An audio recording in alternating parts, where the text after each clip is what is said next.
we input personal development plan, and then also we continue on the SMART goal. Today is going to be another recap, but today we want to put that personal planning in context of professionalism. So that today, that's what we want to do. So we want to set the stage by defining professionalism, and how does professionalism reflect in terms of our life plan. So today, that's what we are going to look at. And maybe before I start, if someone can share what you have learned a bit for the past 3 months since we started, if someone would like to share what you've learned.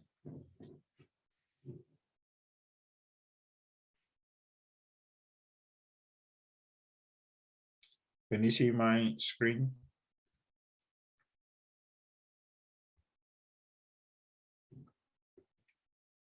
Hello. Yes, you can see. Yes, we can see the screen. Okay, all right. Anyone to recap what you've learned, please?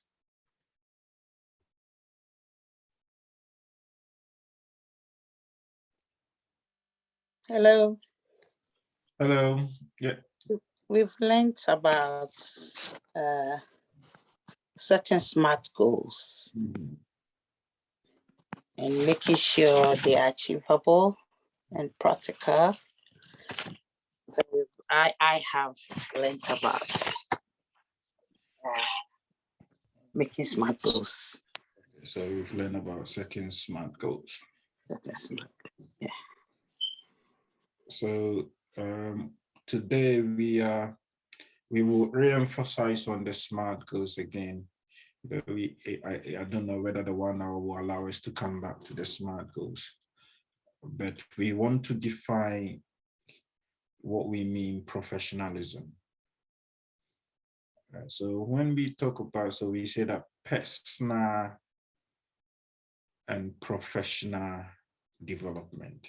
So what we are trying to do now is personal and professional development. So when we talk about professionalism, can we define what we mean by professionalism? Can someone help us, please?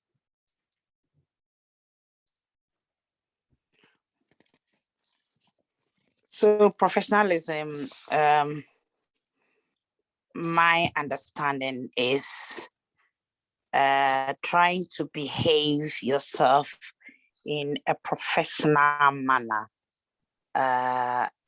in whatever situation you find yourself when you are working,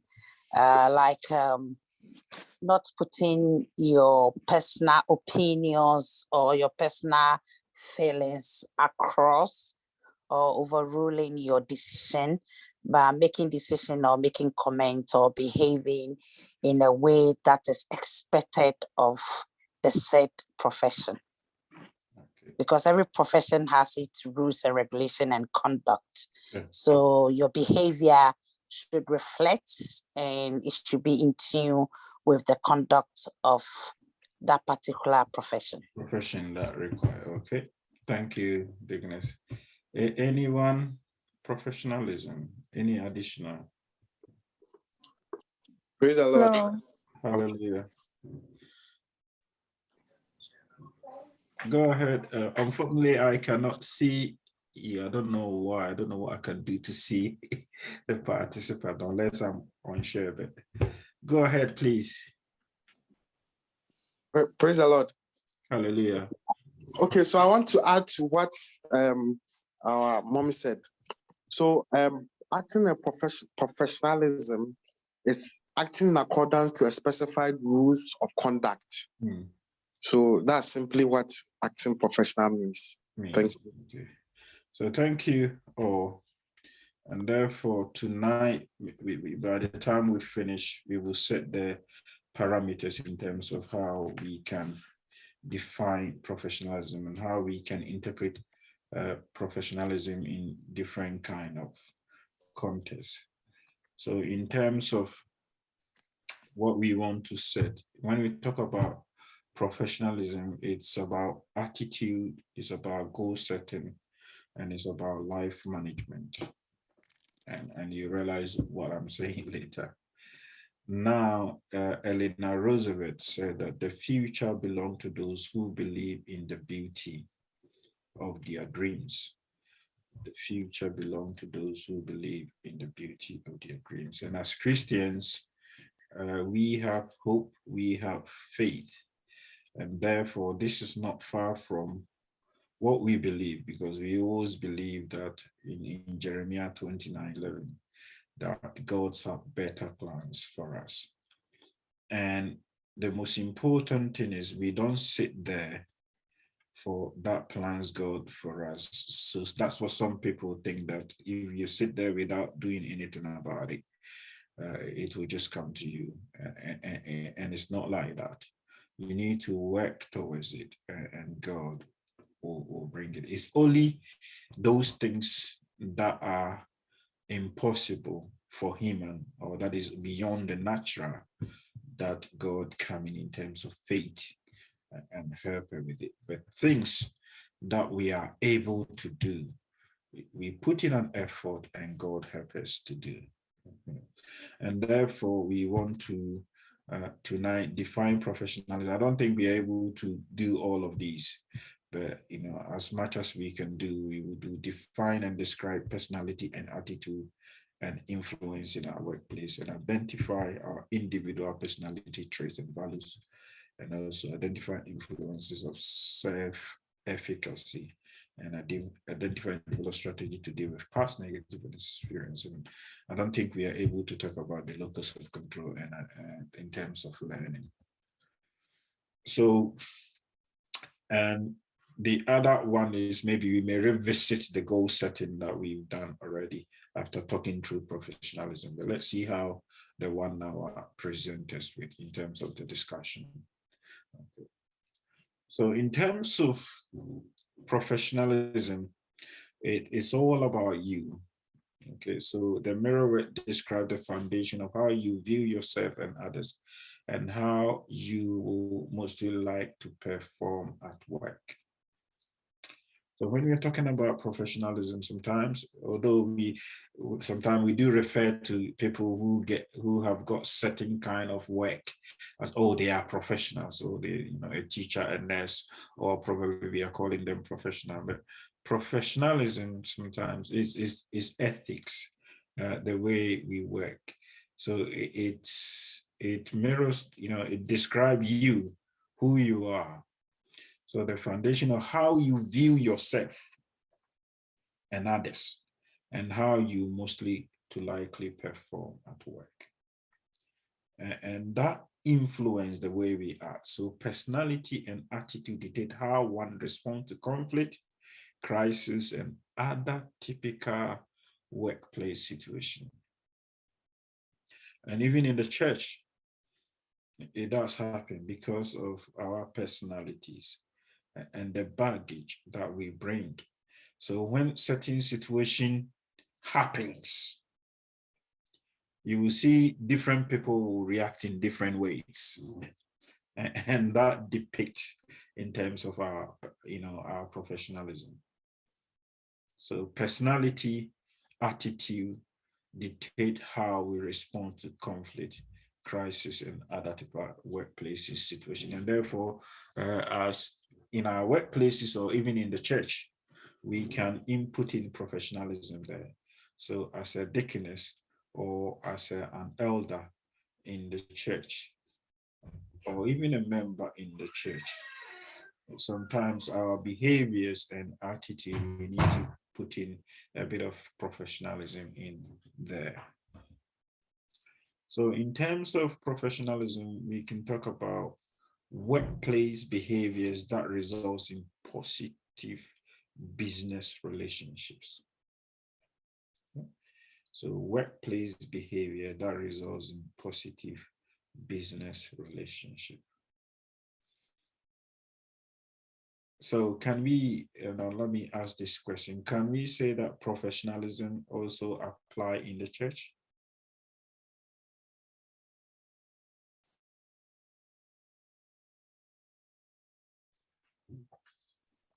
Yes, as a child of God, we have expected code of conduct in our Bible.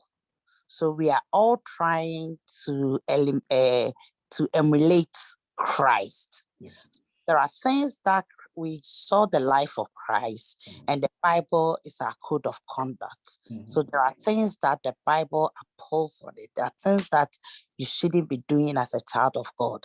So if you are behaving in that manner, you're doing things that are not expected as a Christian, then you're not behaving as a professional. You are not acting in a professional manner.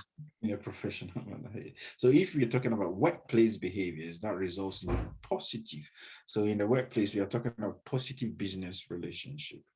But in terms of our faith, then we can say positive faith relationship, isn't it? So in terms of, then we can you can remove the workplace and put it in terms of our church. So the behaviors in our church that will result in positive faith relationships. And professionalism is informed by our human relationships. So interaction with and through people.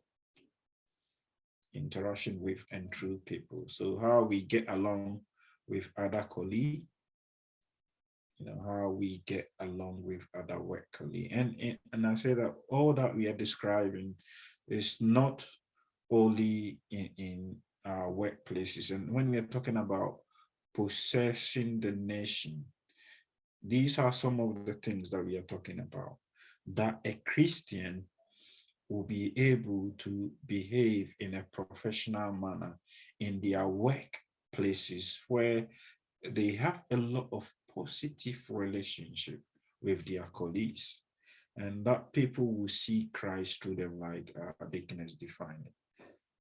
And professionalism is about human relationship, how we interact and relate with our colleagues. So when we come to the church, then how do we get along with our church members?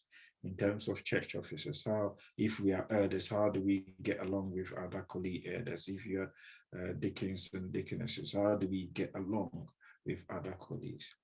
And because the way we get along with others will result positive workplace interaction that will result workplace productivity.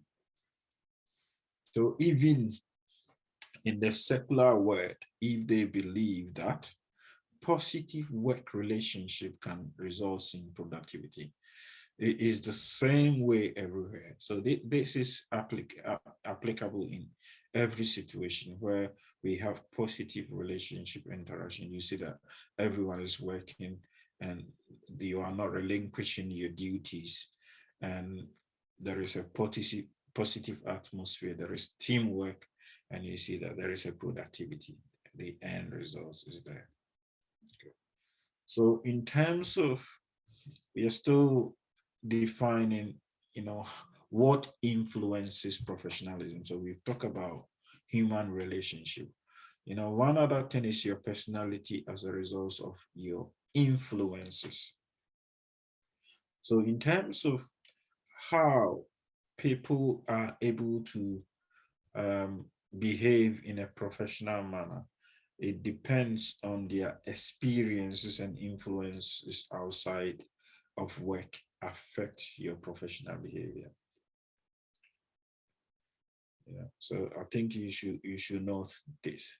Experiences and influence outside the work one affect professional, because you can see attitude that some people come to work with.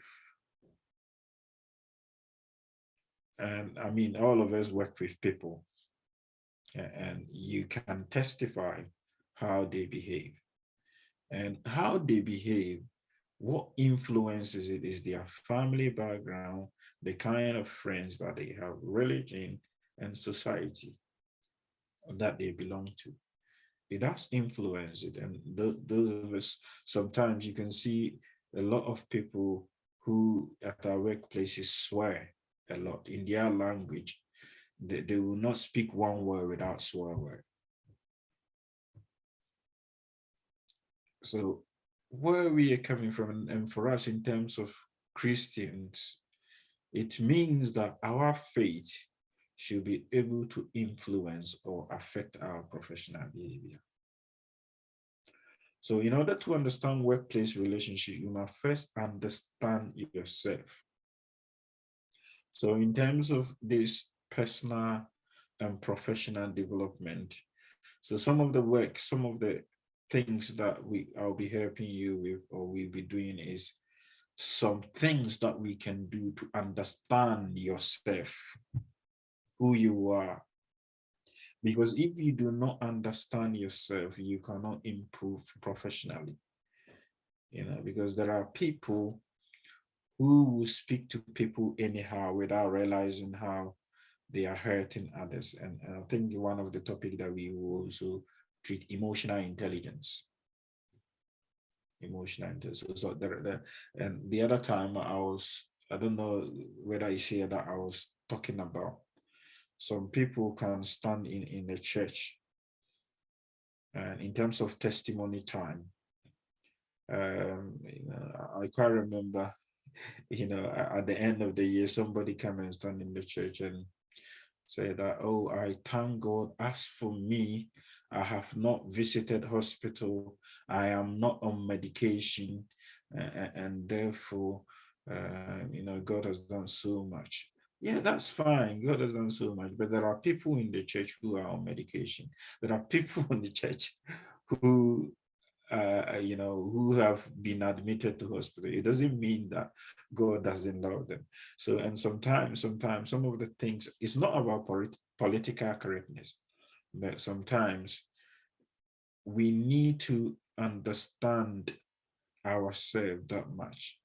Otherwise, we be doing certain things that are not according to the norms, or that is not professional enough. That won't help others as well. In order to remember that we're saying that professionalism is about workplace relationship that results in a positive, in a positive results, in a productivity way. So we should remember that. So whatever you're doing, whatever action that you're taking, that is fostering positive relationship in order for productivity. So in terms of your personality and how it influences your professionalism, so the stable trait that assist you in explaining or predicting your behavior. So your behavior is a reflection of your personality. And these is either you have a positive personality or a negative personality.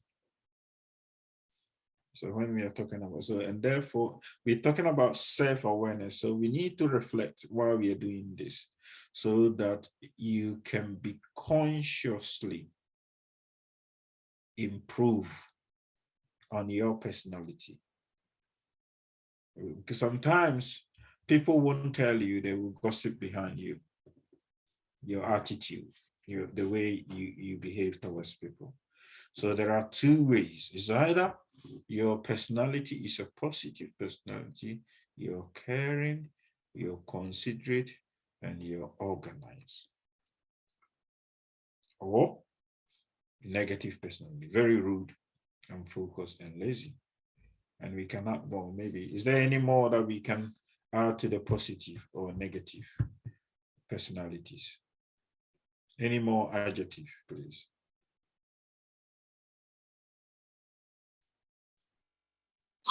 Respectful. Respectful, yeah, that's the positive.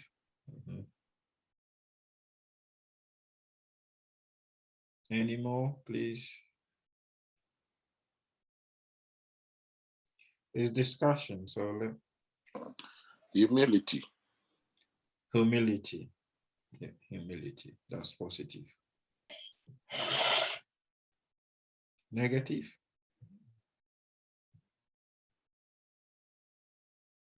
Positive, I was going to say self-control. Yeah, self-control. Yeah, self-control.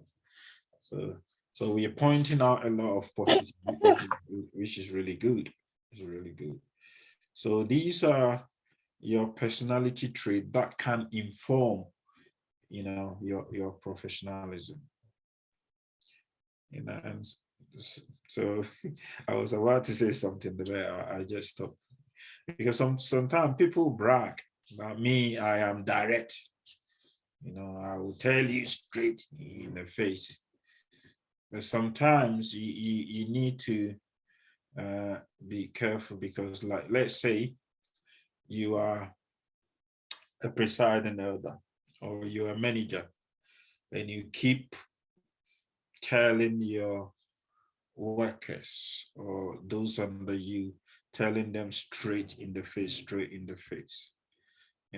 what will happen to the relationship, and what will happen to the productivity? So we need to have a way that our personality and values does influence our professionalism. So what are the values in terms of how does our values influence our professional? So things that are important to you as an individual. So values are only good and bad based upon your personal experience and influences. So values may include achievement, family, money, or security. And remember that as Christian, we need to have kingdom values. So what are your values? In terms of your achievement, how do you view yourself? How do you view family and money and security? So all these experiences shape your values, the values and your mannerism. So it's a baggage that can. Now, so this is a question. So what biblical character reflects you? So we've talked about personality and values. So the discussion is, what biblical character do you think? As a Christian, now we are saying that we need to acquire principle and kingdom values. So what biblical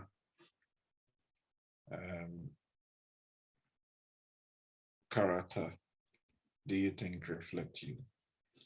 Any volunteers?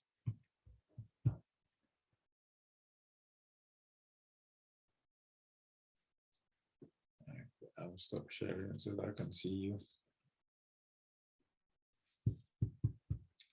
Any volunteers? Especially the women ministry, you say Abigail. You have a lot of beatings, isn't it? Is there any biblical character that you think reflects your attitude and values?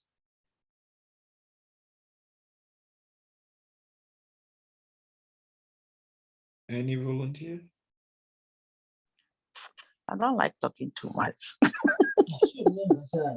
Please, it's a discussion, so if you don't talk, it's make it like a lecture, but it's not a lecture. Yeah, you can talk, please. So yes, like Abigail was a smart woman. So we can, and she has self-control, and so there are characters that we can take, like Esther was prayerful and was sober. She was not confrontational.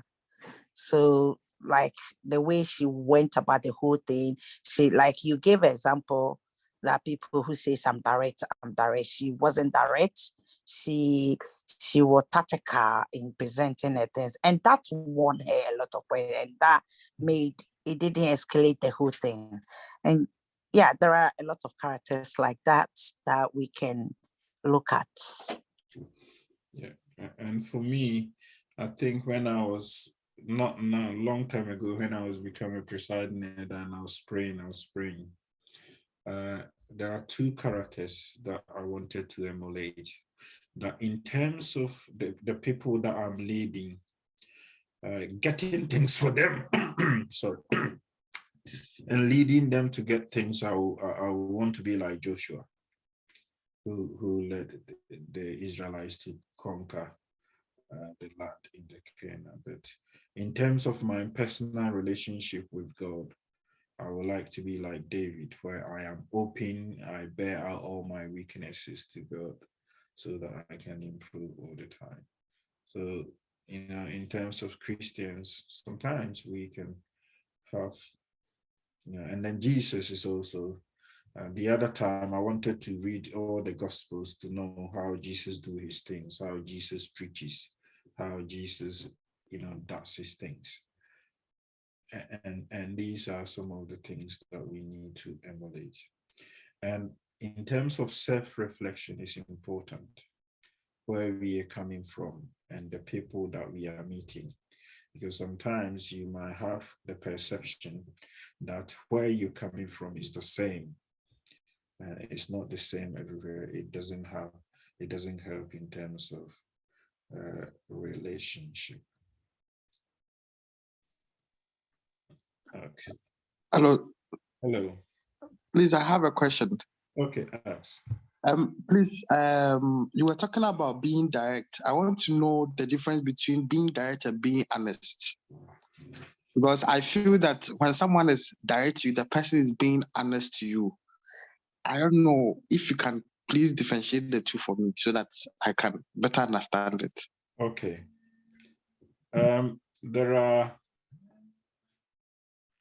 you see, I think what we don't understand in terms of our context is being assertive, and then being direct. We need to be assertive, that when things are not going well, we are able not to put it in our heart, we are able to speak it in a nice way, to speak it out in a nice way.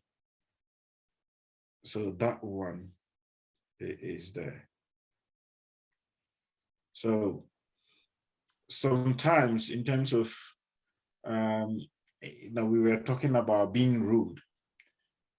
Sometimes you may be rude and you're saying that you're direct. So it depends on, so there are skills that we need to get. And I think what we don't get is like, yes, we need to be assertive. And I said, sometimes even our people, if you're assertive, they can even say you are disrespectful. But in a nice way. In a nice way, you're open, not confrontational. But a lot of people are confrontational. I think it's the presentation, isn't it? It's a presentation. Yeah. So sometimes you can say what you want to say, and people might perceive it you are being rude, and somebody will say the same thing, but it's the body language, the tonation. I've learned this as I go along in my job because I need to talk a lot. And initially, when I started in the hospital, I kept having problems because of my body language. It's not even how I say it, is how I present it. So I kept having feedback about my presentation. It's just the body language, the way I will do my face, my facial expression. So I am being direct. I am a direct person, and I will say it as it is, but I have grown to know that it is the presentation. I may say the same thing, but my body language may say it in a different way. So you have to be mindful of, you are being honest, you are being direct, but your body language, you must be mindful of your body language, your gestures, your facial expression, your hand gestures, and these are the totality of the presentation. I hope it's clear. Yes, it's clear. Thank you.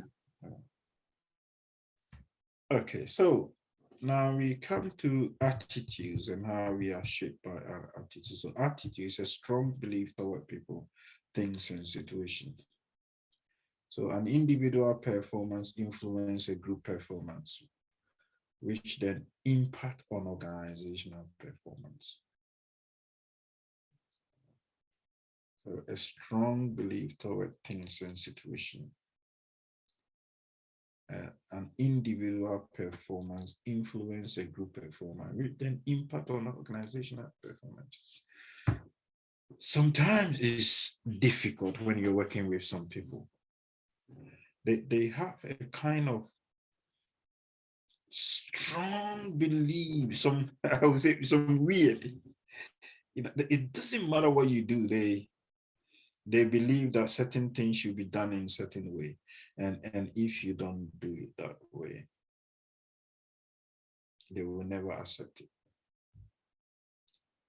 And such people, they don't care, they don't remember that their individual performance influence the whole organization. And I think we do have this a lot in the church.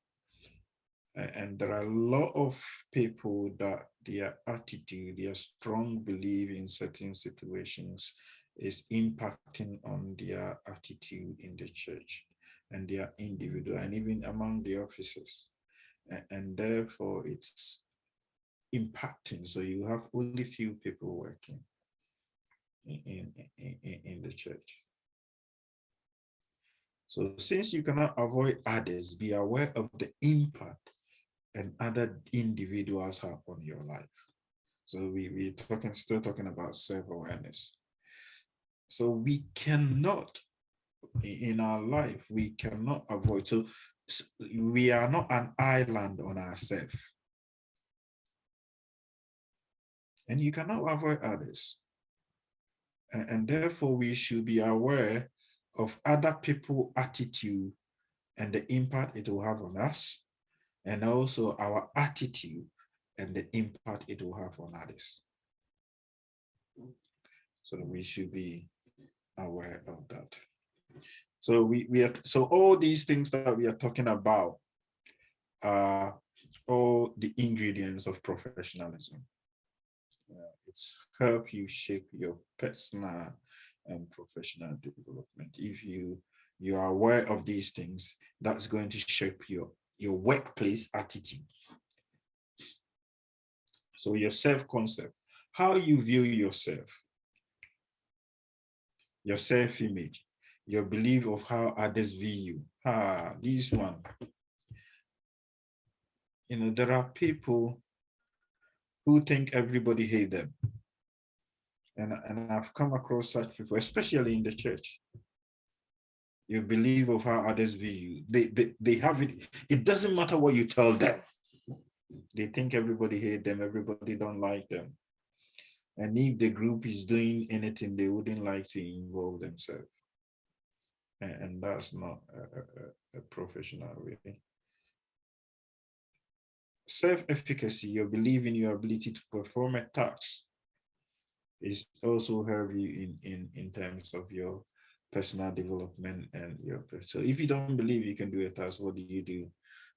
You find a way of doing it, you find a way of improving. But there are people who always say that they cannot do, and they won't do anything to improve. And I'm trying to link it in terms of church a lot, because we are church. Somebody, maybe you become a deacon, and it's just that is deacon, they won't even find a way to improve to be considered as an elder. They are there. Somebody's a church member. Me, I would like to be a floor member. So there's no kind of believe in, they don't believe in themselves, that I can do this, I can preach, I can lead prayers, I can do that.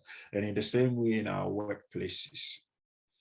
So anything that they propose to you, you decline it. But probably if you have accepted it and find a way of doing it, you could have improved. Projection, the way you feel about yourself and your environment is reflected on how you treat others. Can someone explain this one? Do we get in terms of how it affects our workplace behavior or even our relationship?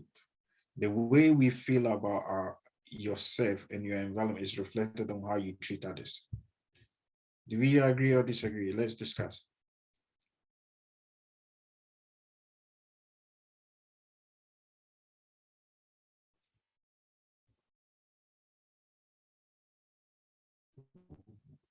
Oh,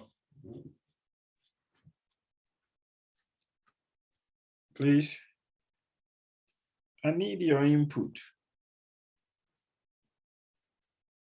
Do we agree or disagree?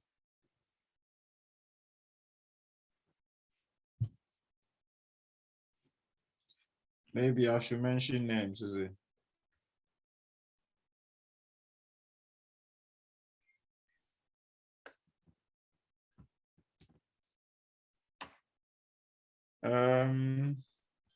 Sister Gifty, are you able to talk?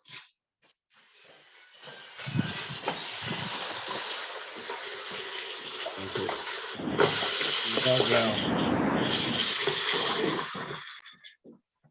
How about Miss Monica Boachie? Oh, okay. All right. Okay, you can speak, and after that, please, the one who is about to speak. Okay. All right.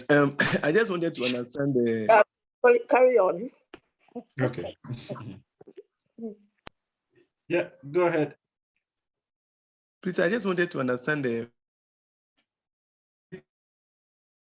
that affect us in our relationship and in our workplace. Is that a question? Yeah, so I was saying that, do you agree with this? The way you feel about yourself and your environment is reflected on how you treat others.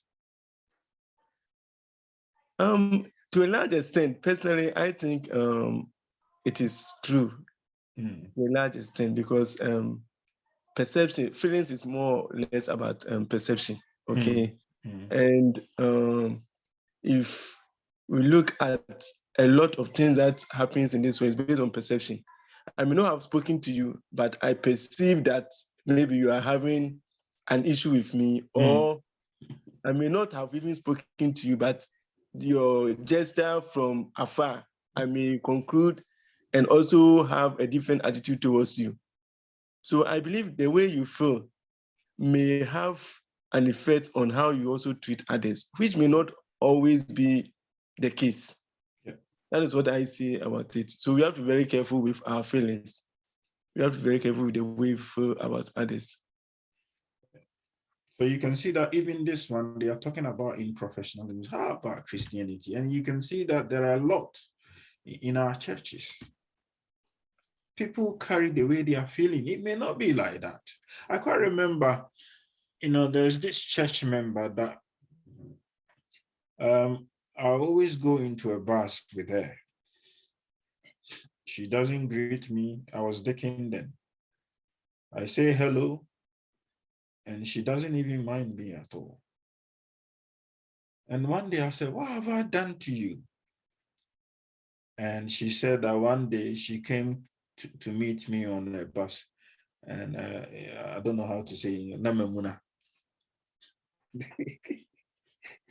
But I don't even remember, doing that to her.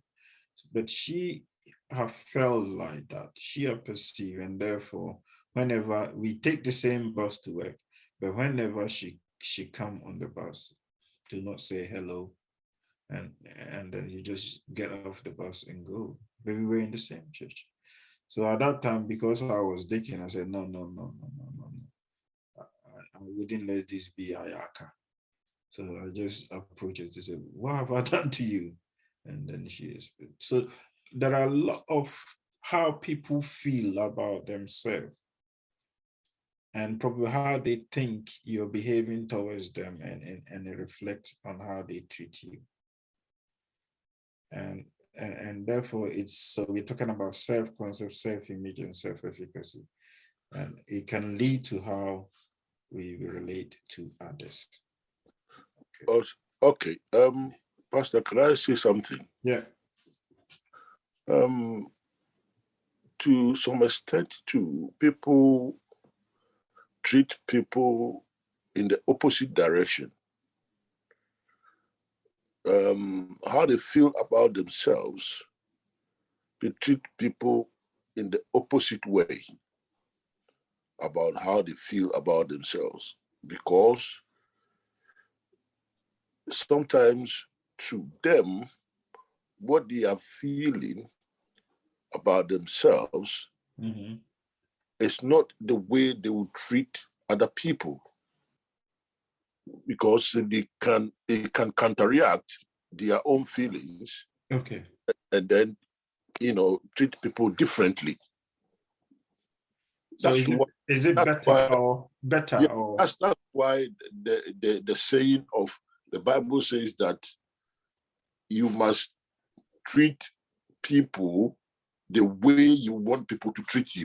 To treat you, yeah. But in the large extent, people treat you differently the way they wanted to be treated. Yeah, you're correct. You're correct. Because things that they don't like to be done to them, they are doing to others.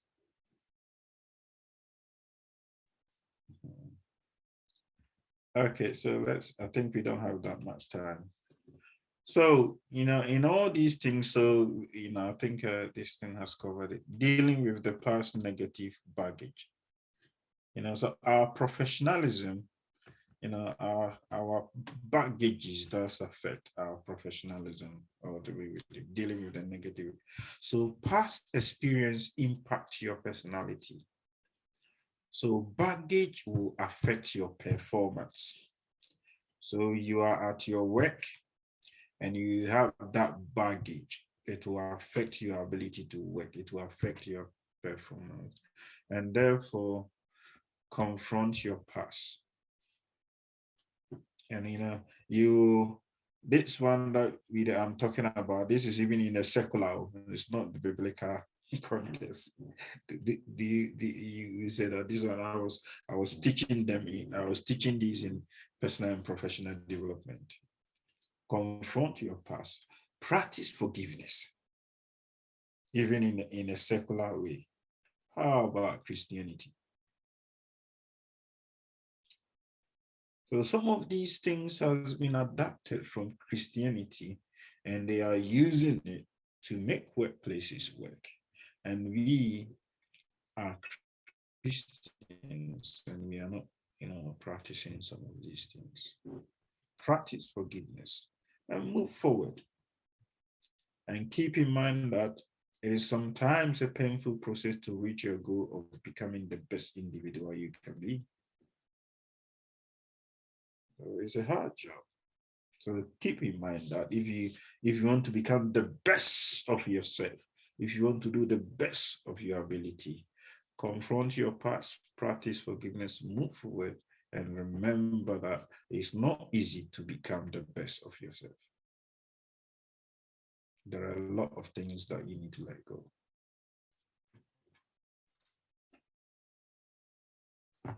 Okay, I think the 1 hour, it comes so quick. And then we come to the locus of control. So the locus of control identify who believe control your future. And I've put God here. Okay. In terms of when you're teaching secular, you don't put that God there, because I know that this session is for Christian. That's why I put, identify who believe control your future. However, we have the willpower. And for us, the willpower is, we say as Pentecostals, is the Holy Ghost that can help us. But even in the secular world, they know that you have the willpower to control things. So internal locus of control believe that he or she controls his own or her own future. So they know that they need to work hard. Whatever need to happen to them is them, they need to work. External locus of control believe that others control his or her future. and the extreme is on the other end and not healthy. So sometimes in terms of, the personal planning that we are trying to do, so those who think that, yes, I can do this thing, it depends on me, how I can manage myself and my family, and how I can put things together in order to achieve that. And there are some of us that are always giving excuses that because of this and that, we cannot achieve. If I have some funding, then I can do this. That is external locus of the belief that others control his or her future. And then we have those that think that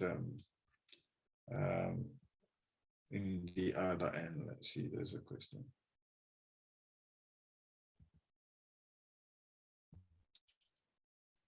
Okay. So I think this is where we will end, but I want to invite comments on the locus of control. In terms of our professionalism, it's the professionalism that will lead us into our best self, like the previous slide said. But what shape the locus of control? But for us, we Christian, we believe that God is our main locus of control who shape our future. But God does not turn us to be a puppet or toys. God gives us the willpower. God gives us the ability, to shape our life as well. Any comments? Before we end. So, okay, I think I'm stop sharing here. So this is where, we will continue next time. So in terms of this, we call this skills for life, personal and professional development. So we are trying to define what we meant. We've talked about the personal things previously, about how we can set personal plans, how we can set smart goals. And today, we've considered defining professionalism and what we mean professionalism, and we've come to a place, locus of control. Any question or contribution before we swap into the other program?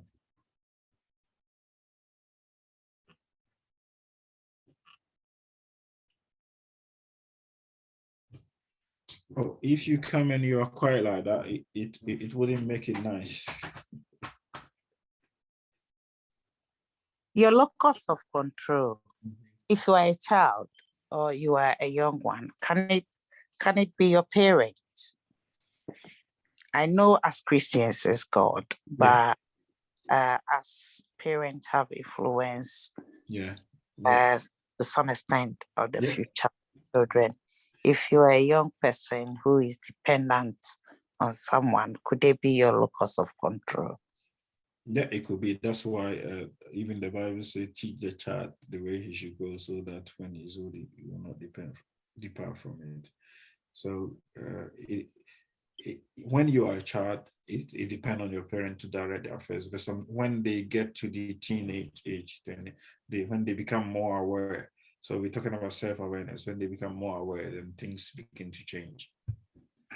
Okay, therefore, if it is not, if in the secular word, your ability to get a scholarship to further your studies, or your institution will be your locus of control then. So it depends on how you believe, because some people would think that if only I get scholarship, I'll be able to do it. And therefore they don't make an attempt. So for example, I'll give myself an example. I didn't have anything before I started my PhD. And it's GDA Takashi. So if I would have sat there, say that waiting for funding. But I didn't wait for funding. Along the way, I got the funding.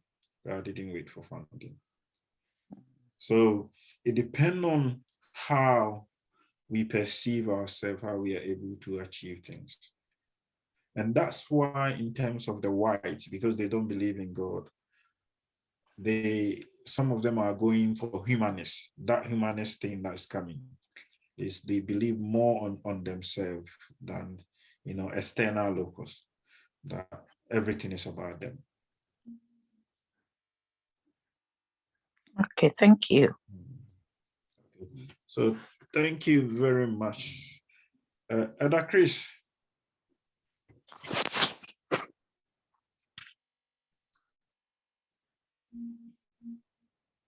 So we've come to the end of the skills for life. Pastor.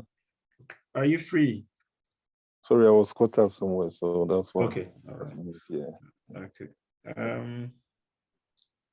I want a volunteer to lead us in prayer. Secretary, I know you may be at work. Oh, Ada Maswell, also, are you at home? Are you in a place that you can lead us a bit? Well, let us pray. Okay. So you can lead about 20 minutes of intensive prayer towards